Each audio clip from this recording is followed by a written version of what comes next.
আমার পিছনে আকাশটা দেখেন, এক পাশে রৌদ্র, এক পাশে পুরো অন্ধকার হয়ে আসছে। দূরে ঈশান কোণে মেঘ জমেছে।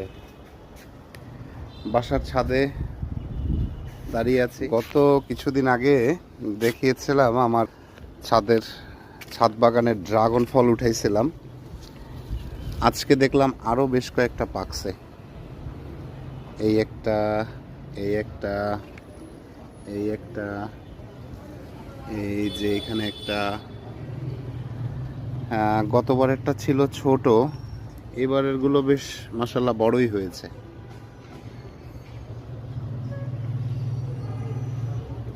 এইটা পারা যাবে, আর দু একদিন থাকলে এটা আরো সুন্দর লাল হবে। ওই যে আর একটা আছে। আজকে একটা পেয়ারাও খাইছি ছাদ বাগান থেকে, এখনো ছোট। ওই পেয়ারাটা পেকে গেছিল, ওটা আগে ধরছিল তো এই জন্য। সুন্দর জবা ফুল। এদিকে আকাশটা অন্ধকার হয়ে আছে, সাথে জবা ফুলের কালারটা দেখেন।